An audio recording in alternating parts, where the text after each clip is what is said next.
Theme song, take one.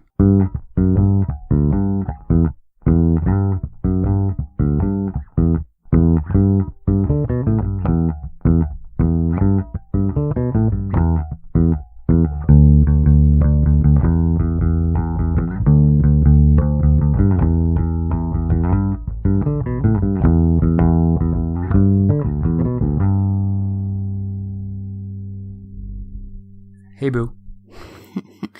Hello. So, you know what today is, Boo? Yes, I do. Today happens to be your birthday. Yes, and I'm sure I ruined the surprise for everyone listening because the title of this episode is on a very special birthday episode of Dirty Talk with DeGrey. Happy birthday to you. Happy birthday to you. So then they already knew. Yeah. Well, they didn't know whose birthday it was. They just knew it was a very special birthday episode. It could have been my birthday. It could have been my cat's birthday. It could have been. But you know what's special about today?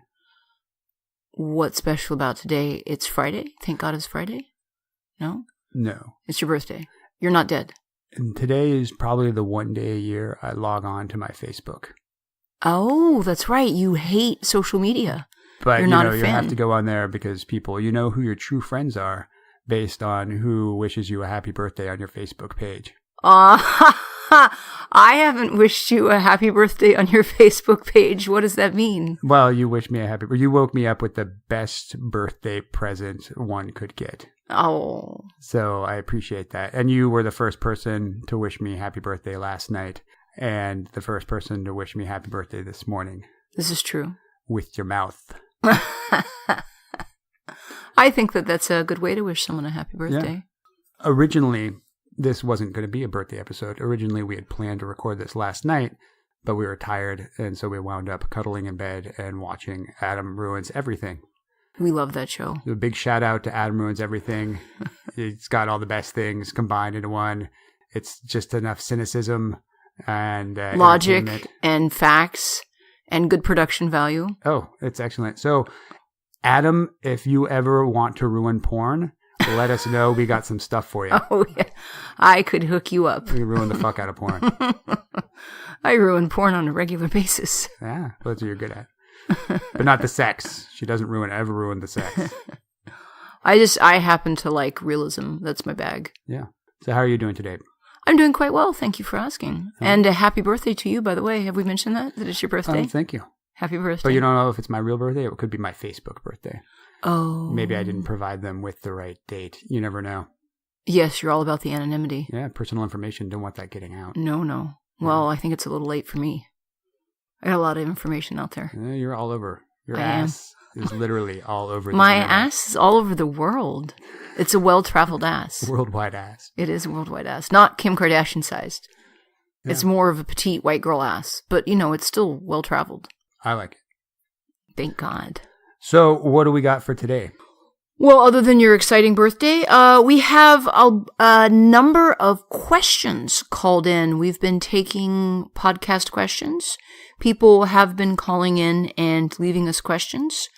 Don't forget that if there's something that you yourself would like to ask, at all times, we are always taking questions. Yep. The number to call is 614-733-4739, otherwise known as 614-RD-Gray. So that is 614-733-4739. And you might just have a question answered on an upcoming podcast. But before we do that, let's go to something that we could call news bits. We've collected a few interesting articles. If you have signed up for my newsletter, you'll understand that I am always looking for entertaining and intriguing news bits. We both have something that we've brought to discuss before we unpack the podcast questions. Yeah, you ready? Mm-hmm. All right.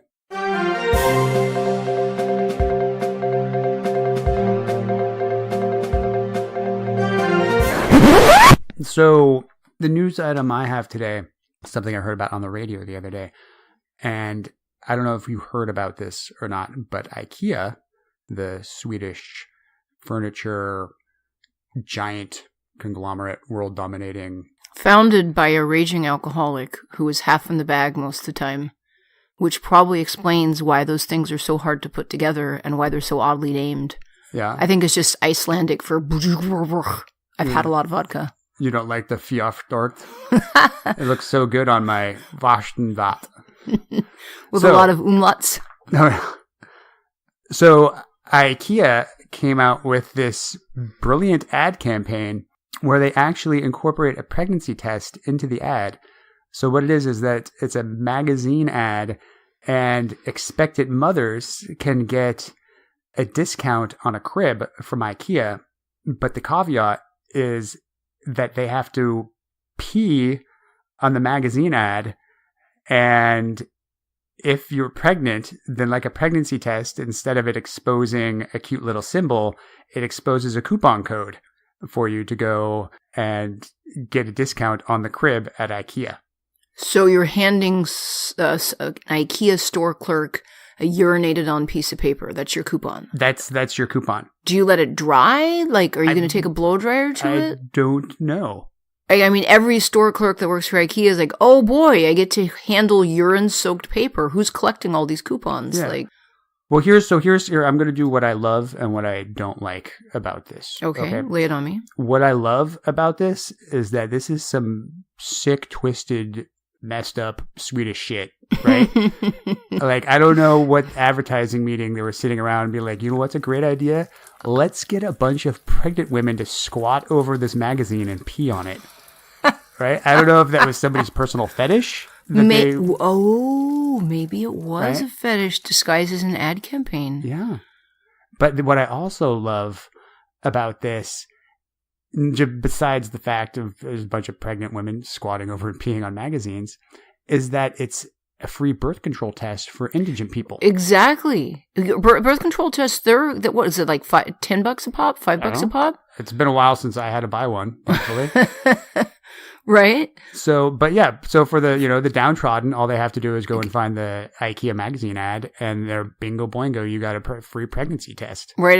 That's true. That's really handy, actually. Yeah. They're giving away, hundreds of thousands of dollars in free pregnancy tests. Excellent. And then you could even get a discount on a crib if you turns out that you need one.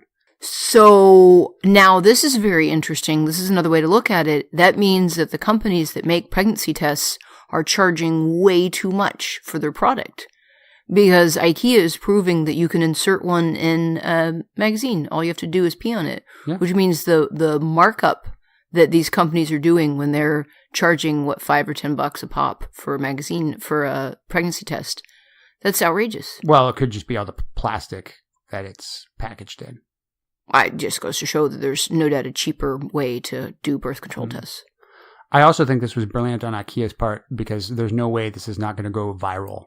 Somebody in the company had to know, like, hey, if we're having people pee on magazines, they're going to talk about it. It's going to be a thing. Right. Right. And so I think it's a brilliant marketing campaign for that reason, that I don't even know how many of these things they need to produce. Even if they just made one, people would still talk about it. We're talking about it. Idea. Exactly. I want to see one of these things. If one of our millions of listener out there comes across one, send it to us. There is the P.O. box on the website. Go ahead. If you come across one of these IKEA magazine ads, send it to the P.O. box and maybe we'll send you something. Just in case you're not on our website, but you do come across one of these magazines ads, we would certainly love to see them. My P.O. box is P.O. Box 75-1572, Petaluma, California, 94975. Send me non-peed on magazine ads. Yeah, we want fresh ads. We don't want your urine in the mail. Watch, someone's going to send me some pee now. But Thanks. Send us one and we'll send you something interesting in return. Yes, interesting. Pinky swear.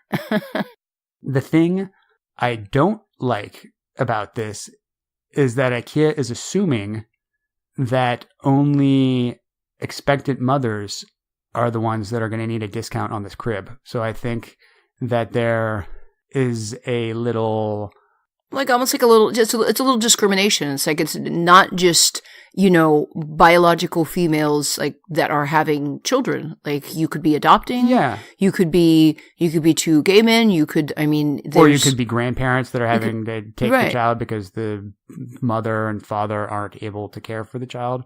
But there's multiple reasons why you might need a crib. Right. But just only giving it to expectant women. What if you've already had the baby and you need the crib and you're no longer pregnant? You can't pee on the magazine ad to prove your pregnancy. So that's the only issue I have with it, is their assumption that in order to in order to be a mother, you got to have a fertile working womb. And other than that, you don't qualify for the mother crib sweepstakes. And then you have to prove it to us. You can't I can't take your word for it. Right. You have to pee on this magazine, prove it, and then I'll give you the discount. It's very effective for getting people talking about IKEA. It certainly worked. It's a marketing strategy. It's much like Starbucks. Starbucks has sent out all the employees are specifically supposed to misspell customers' names. And so people are like, oh, Starbucks, they spell the name so poorly. It's because then people take a photo of their Starbucks cup and be like, look how poorly they misspelled my name. And then Starbucks reaps the benefits of all that. Yeah. I'm going to look this up. It is a marketing strategy that Starbucks created to deliberately misspell their customers' names because people then tweet about it, post it on Facebook, and Starbucks gets so much free advertising. Are you saying that Starbucks is trying to manipulate their customers' Instagram accounts? Yes, I am saying that. For their own financial gain? It is a stone cold fact. What? So in a way, they're not, IKEA is not saying, let's misspell customers' names, but they've come up with a very creative idea to get people talking about it. I'm sure that even the words IKEA is being pronounced a lot more frequently these days because people can't stop talking about magazines getting peed on. I can't stop thinking I know. about it. I know. You've been thinking about it a lot. So anyways, that's what I got. What do you got? So my interesting news article is actually more of a whole bunch of news articles. You had something that was more whimsical, which is pregnant ladies copping a squat over a magazine and then taking their urine-soaked pieces of paper to IKEA and letting some poor clerk have to handle their piss, which seems almost like a biohazard in a way. Like, there's got to be some health concerns with that. Maybe they could just take a picture of it. Yeah, I'm serious. I want one of these so I can pee on it. So mine is more of an overarching thing. I, as you probably are aware, am really into health and fitness and clean living and good eating. And we are having a crisis. We're having a crisis in terms of children and sexuality, where we haven't pinned down the reasons why, but we are having more and more cases of early onset puberty. More and more, and this early onset puberty is affecting girls as opposed to boys. And more girls are hitting puberty at the age of 7, 8, or 9. And America is a land that was founded by Puritans. It was just too much fun happening in Europe, and our founders couldn't deal with it, and they got in an uncomfortable boat, and they went halfway across the world so they could go hang out in a cold, uncomfortable rock, wearing all black, and going to church a lot. That is our legacy. That is our ancestors. And 250 years later, we're still struggling with that legacy. America is not good with sexuality. We're incredibly uncomfortable with it. And now we're having a case, I believe, that it is hormones. It's where there's so much hormones in our food. In the past 100 years, the food we've eaten has changed dramatically. We were putting a ton of hormones and antibiotics into our food. And even though we haven't pinned down the exact reason as to why our girls are entering puberty so much sooner, they are. And we have not addressed the fact, and we don't have sex ed for 8-year-olds. That makes us uncomfortable. Parents freak out about it. Well, it is a stone cold fact that if you don't have sex ed and you are not taking the time to educate your children, you are having increasing rates of early pregnancy and STIs. So I've been seeing references and articles like this all over the place lately, and they haven't been able to figure out supposedly why these children are going into puberty so soon. Milk. It's the milk. It's the milk. Yeah. And I also think that maybe it's a lot of the soy that are in products now. Okay. Yeah, that too. There's a lot of estrogen in it. Yeah, and soy is a pseudoestrogen, and they're using soy as a filler in everything. Okay. Yeah. So my point is that unless America gets more comfortable with sexuality, we are going to be in a definite predicament. I don't see Americans, or really the world at large, changing their diet. The estrogen from the soy is going to keep happening. The hormones are going to keep being in our meat and our dairy. Children are going to keep entering puberty at an earlier and earlier age.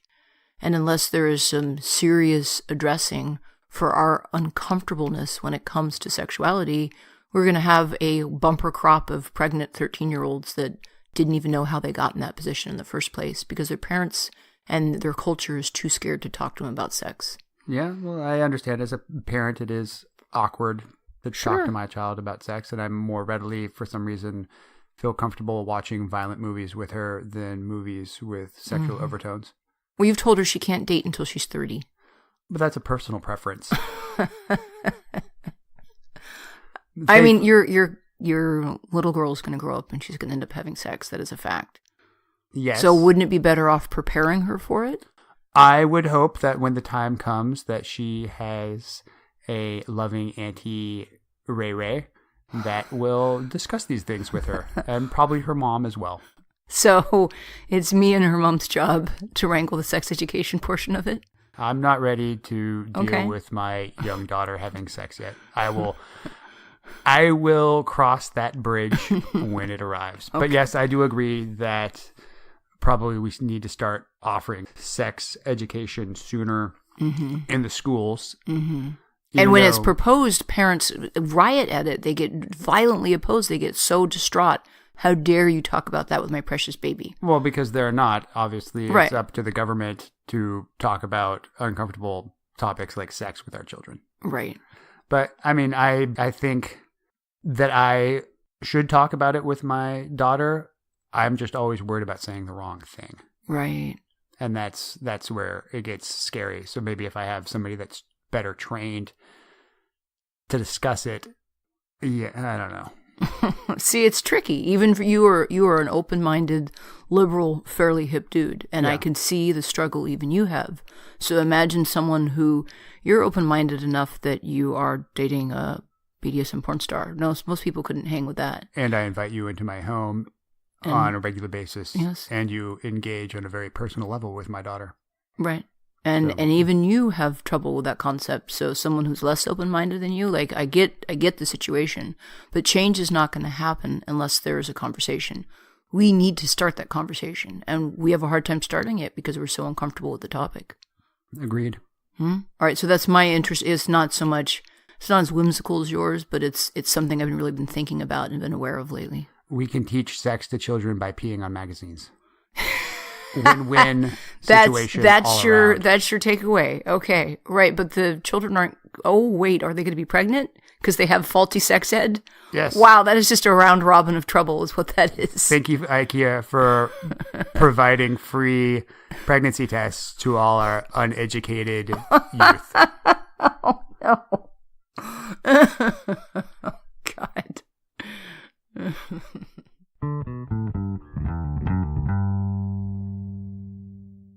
Hi everyone, this is Rain DeGrey at Dirty Talk. This podcast was brought to you by all of my Patreon supporters. I love what I do, and I could not do it without you. Patreon is the platform that allows me to keep doing what I'm passionate about. I can be found at patreon.com/RainDeGrey. Again, that's patreon.com/RainDeGrey. All of my Patreon supporters that pledge $5 or more get exclusive early access to the podcasts I'm creating. Okay, so those were our interesting news articles. Let's take our first call. What do you have for us? Hello, Rain. This is Kevin in Boston. I have a question for your podcast. Two, actually. First, I was wondering if you could give some advice with regards to how to safely get into breath play, especially strangulation play, hand around neck, that sort of thing. And secondly, for those of us that are starting to explore our sexuality more through casual sex, if you could give some advice with regards to finding partners, especially partners that might be into kinky play rather than vanilla. Hope you're having a good time, and good luck with the podcast. Bye. So, these are actually fairly common questions that I get asked. I'm glad that you asked. This topic in particular, breath play. It can be sketchy. It can be dangerous. It is. It's one of the more dangerous activities that you can engage in on the kinky BDSM. I have done a lot of breath play in my time.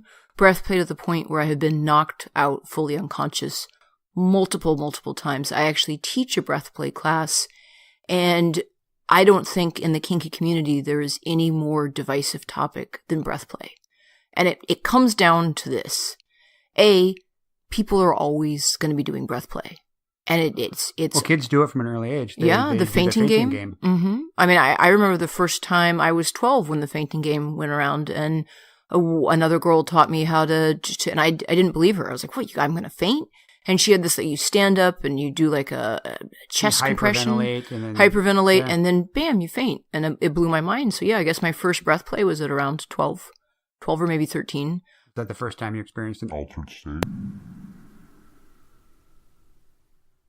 No, I've actually been really good with altered states my entire life. Like, I slip into altered states watching a movie, reading a book, strenuous exercise, the feeling you get after crying a lot. Altered states is something that I've always reached readily through a wide variety of mediums. It's probably what got me into the lifestyle. It was so easy for me to find altered states, and they felt so magical for me that getting into kinky play really allowed me to indulge in my love of these altered states. And I don't definitely see that. Yeah, it doesn't take as much effort for me to find those altered states. And I always want to like take other people on that journey of like, yay, come check out this, come check out the magic over here. I like hanging out with the magic. Once you find something you like, you tend to want to share it. I do. I get very enthusiastic about the things I'm enthusiastic about. So breath play, I actually teach a breath play class, and it is a divisive topic. There are ways to do it that are safer than others. I'm not really wanting to give out tips here. I certainly don't want to open myself up to a lawsuit or... I would say the one thing to take away from this, because he asks especially strangulation play, hand around neck, that sort of thing. Mm-hmm. Firstly, a lot of strangulation play, don't want to put your hand directly on someone else's neck. That is a big no-no, because you don't want to actually collapse their windpipe. There's ways to do it where you're not actually holding directly on somebody's neck. It's more up towards the jaw than anything. Well, you're still grasping the neck. You don't want to put any pressure on the front where your voice box is.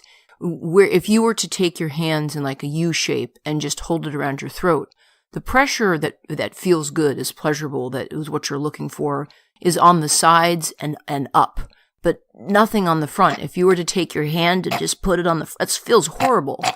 And that's the mistake that like people make, is that they're not doing proper placement with the hands. However, Kevin, the advice that I want to give you is, let's not start right out with strangulation play with putting your hands around someone's neck. A much safer way to do this is hand over mouth and nose. And what you're controlling someone's airflow, but you're not doing any risk of compressions. Now, when you do too much of a compression on the neck, you can cause many strokes, like little miniature strokes that happen. Now, people get knocked unconscious all the time, particularly when it comes to sports. With a lot of wrestling and jiu-jitsu, there are like full takedown positions that have you applying pressure, and if someone doesn't tap out, they're going to lose consciousness. But that does cause cumulative damage. And I look back at my kinky history, and I'm like, I've been knocked unconscious willingly, consensually, so many times. Heaven forbid that I realized that in 20 years there was a price to pay. It's just like I had to take black eyes off the table. I had to take gut punching off the table. I will engage in kinky activities and defend them vigorously until the universe comes along and is like, yo, Rain, that's that activity. No. So breath play is a tricky one. What I would do, rather than go for straight, it's hot, but you want more of the visual of the concept of like, oh, I've got a hand around your throat. You don't want to be making someone pass out if they're not ready for it. You don't want to be causing many strokes. That's a power dynamic that can shift very quickly and shift towards the negative. What I will do is put a hand over someone's mouth, pinch their nose, and while I'm making really heavy, direct eye contact, and while I'm doing it, my little secret is that I'm holding my breath at the same time. So even if my bottom cannot tell, I'm using my own air in my lungs to gauge how they're doing in their lungs. Now I'm factoring in their adrenaline's going to be up higher. They're going to be having more of an endorphin buzz. So while I'm using my own holding of my breath as a counter for how long I should be suppressing their air, I'm depriving myself of the air for the same amount of time, but recognizing they're going to run out of air before me because they have a higher adrenaline coursing through their veins. I'm also going to be factoring in, what if they have a cold? What if they're tired? What if they're not in the right headspace? They've got some congestion issues. There are a multitude of medical factors that you would want to make sure are addressed before you would even move on to suppressing someone's air. I can't say don't do it because I myself do it and find it very enjoyable, but it is some tricky territory. I want you to really do homework past calling into a podcast before you attempt to do strangulation play. So besides your breath play class, are there any other resources that you think you would be able to recommend to find more information about this? Because unfortunately, since it is such a divisive topic, it's really hard to find good quality information about it. I just Googled breath play when I started doing my class notes for it. There's tons of articles about it. I don't get a chance to write about it or discuss it as much as I'd like because I do worry about lawsuits, or like Ray DeGrey told me this and I tried it and my partner has a stroke and I want to send her the medical bills. So it's a divisive topic, but people are going to, within 30 seconds of Googling breath play, I had a full list, multiple articles. People do write about it. I wish I could be more comfortable talking about something that I'm so passionate about, but people do have a lot of baggage associated with this one. I certainly don't want Jay Wiseman on my ass. Yeah. So now for his second question, I guess he's just starting to get into the kinkiness and he's looking for some other kink partners to engage with. So there is actually, we should throw in a link with this podcast for that advice column I did that was about how to find kinky partners. The truth is, there are a ton of kinky people out there. Dating itself is hard, and you're looking for partners that are into kinky play. So already, when it comes to dating, 99% of dates don't work out. They just don't. You go on the date, the one that works out and sticks, that's the one you keep hanging out with. But most of trying to interact with someone else in a sexual or romantic way is going to be like, you don't work out for whatever reasons. It's a lot of trial and error. When it comes to kink, you have to be even more specific and clear with your pool. There are kinky groups on Facebook. There are kinky groups on FetLife. There are kinky people on OkCupid. There are kinky people on Tinder. There are specific dating apps that are just for kinky people. The biggest piece of advice that I can give you is be incredibly clear and direct with your needs. You know that you're kinky. You know that's what you're looking for. So be very clear and direct with that. Be clear with that from day one. Don't wait till you're about a year, go into the relationship and say, hey, there's this thing that really means a lot to me, and it's kind of a make or break situation. And I just neglected to hit it for you for a year, hoping you get attached to me, and now I'm going to bring it out, and I hope you can deal with it. No, be clear with your needs and desires from day one, and if they can't hang, then you've done everybody in that situation a favor. You've saved yourself time, you've saved them time. So be clear and direct. Yeah. So yeah, definitely with the online stuff, you can find lots of resources there. Again, we mentioned FetLife.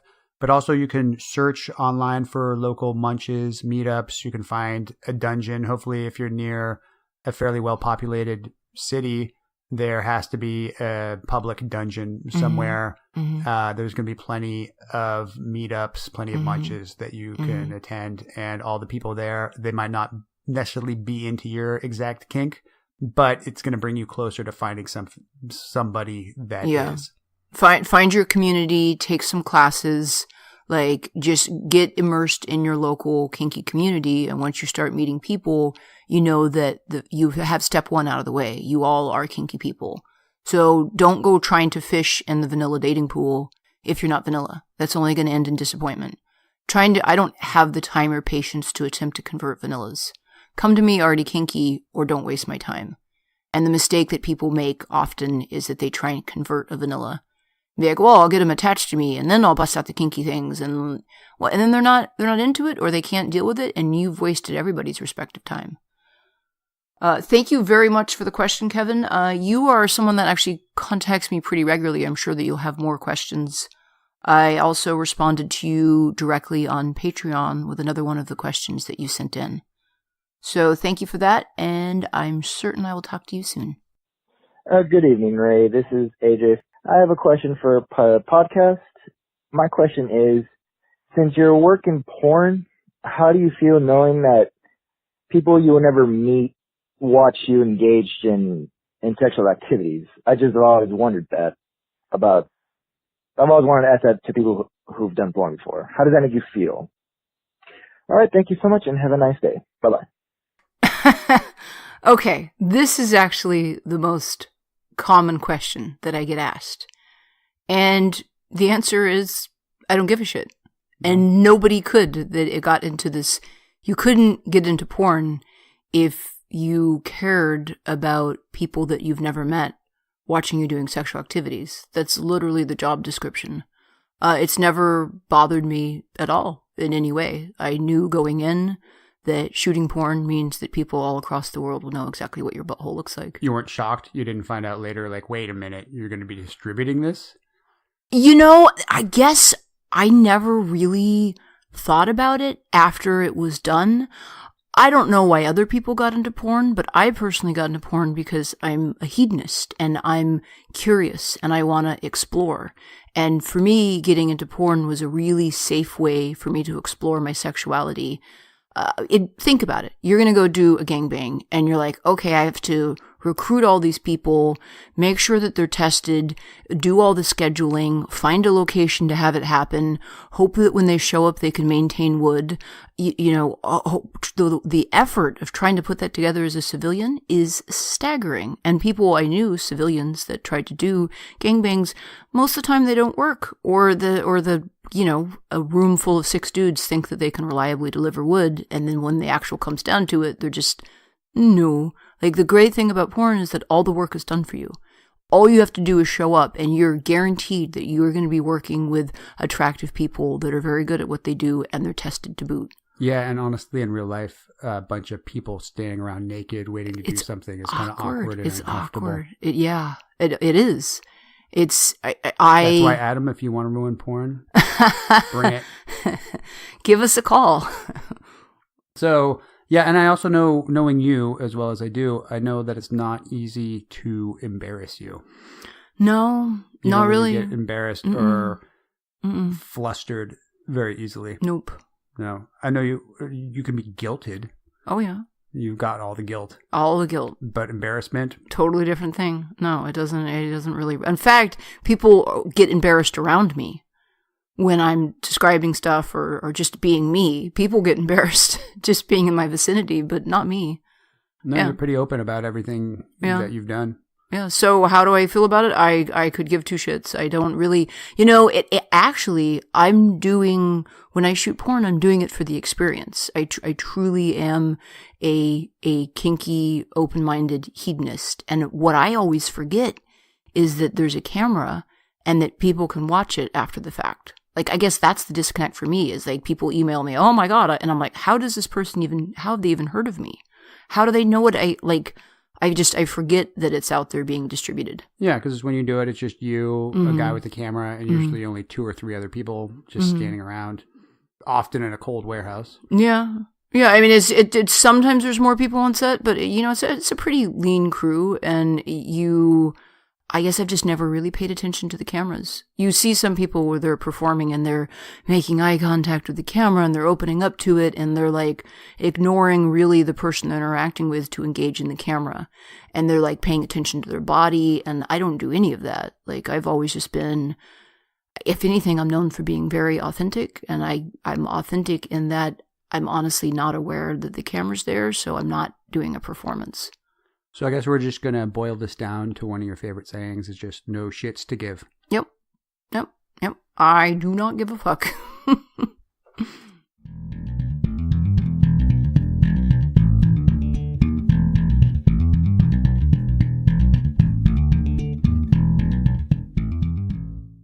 Hi everyone, this is Rain DeGrey with just a quick reminder that you can check out all of my doings on my website, raindegrey.com. I have an advice column there. I have articles written. I have regular blogs. I have shout-outs to all of my lovely Patreon supporters. I have a calendar of my scheduled classes, shoots, and events. If you're curious about what I'm doing and want to keep abreast of all of the fresh information, head on over to my website. It is updated on a regular basis with lots of exciting content. Hello, this is Robert, and I'm leaving messages for the podcast, or questions, actually. And number one, I've seen you act as a slave and as a master. And which one do you prefer and why? Second of all, I guess the way I'm asking, have you desensitized to the point to where regular sex is no longer wanted or valued, and you need the special stimulation from the master-slave relationship? Or do you just enjoy it for whatever you do it for and then come back to being a normal person where you have sex with whoever, male or female, and I'm not judging, and can do that on a normal daily basis and not have to be put into a bondage type situation all the time? I'm just curious. Thank you for your time. Actually, well, other than how do you feel about the fact you've done porn and people can watch it, these are two of the other most common questions that I get asked. People are really curious about that. You say a slave and master, and another way to do it would be dominant or submissive, or top and bottom. I am a switch. I like all of the experiences. I can't really say that I have a preference for one role or the other. It really varies on who I'm interacting with. I've found that I tend to feel more dominant around women. I'm pretty tall as a woman, and I feel pretty confident in my strength. And it's very, very rare for me to run into a woman I feel submissive towards. Princess Donna, I was definitely someone I felt submissive around, and Isabel St. Clair really brought out some submissive energy in me. But in general, if I'm going to submit to someone, it's much more likely for them to be a man, and before I were to submit to a man, I always try and see if I can top him. So I don't submit readily, but when I do, I'm very dedicated in it. Do I have a preferred role? No. It's just how I take it on a case-by-case basis. Now, the second question that you have is one that I get asked a lot. People are really curious about this. Have I become desensitized as a result of all of my various kinky experiences to the point that just regular, quote-unquote, vanilla sex no longer does it for me? And that's ridiculous. And no,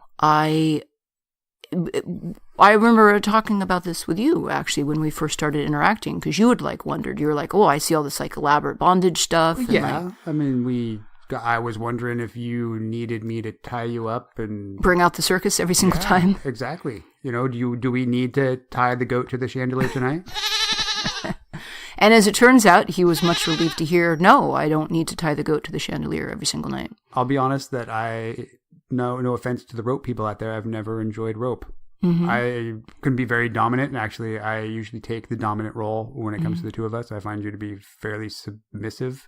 To you. Yeah, to me.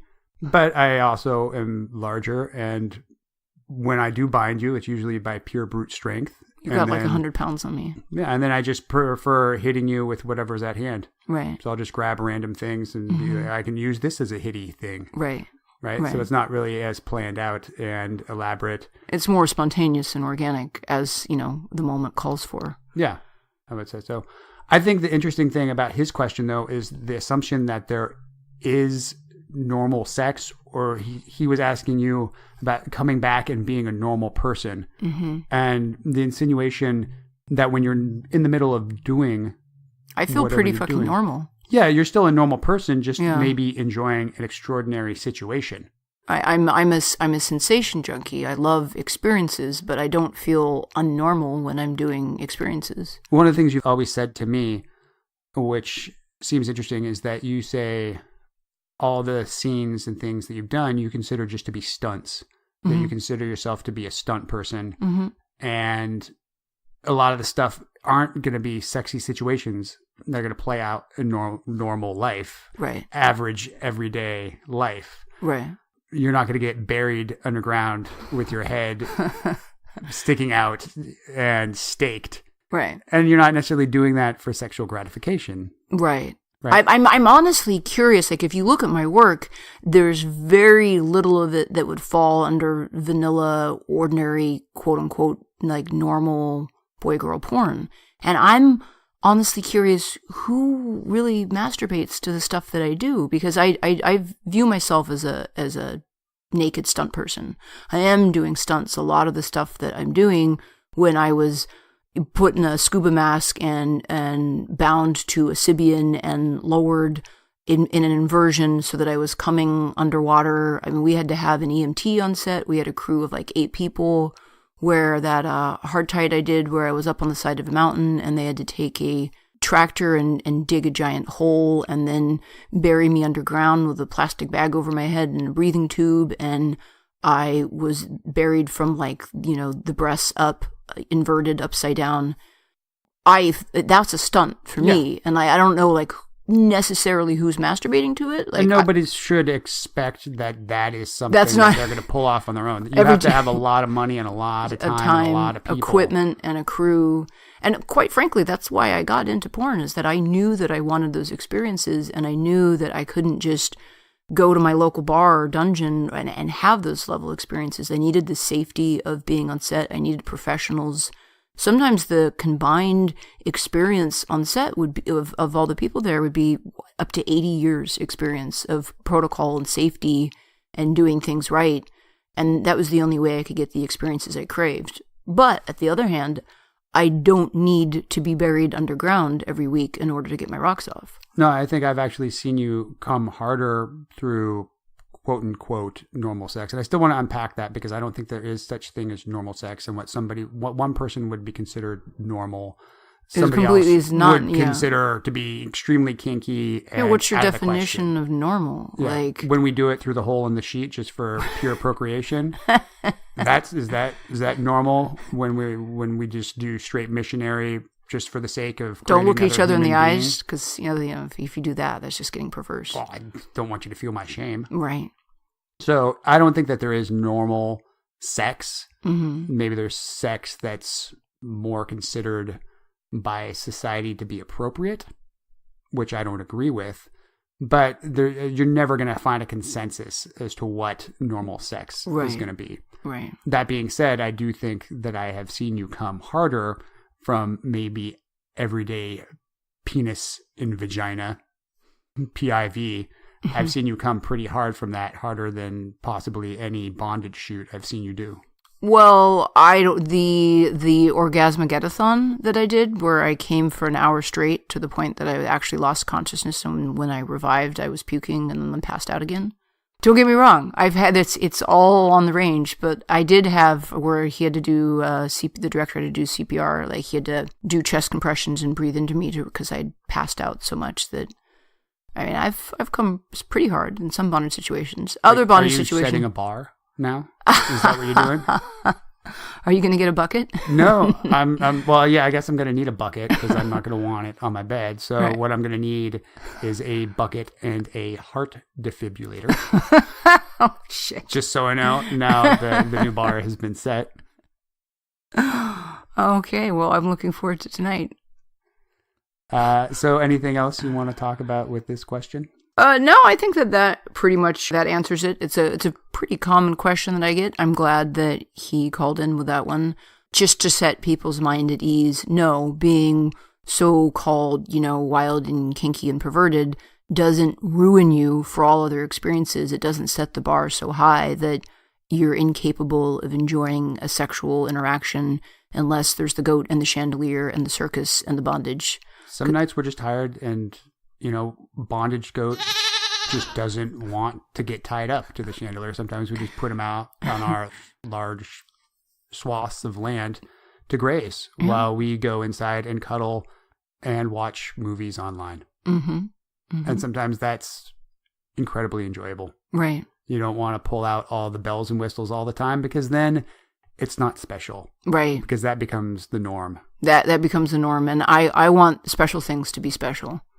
So I'm really happy with what I have, and I'm not ruined by some, extraordinary experiences that I've had. I appreciate them. I've had some extraordinary experiences with you. You have. No and bondage required. Hopefully more to come. Fuck yeah.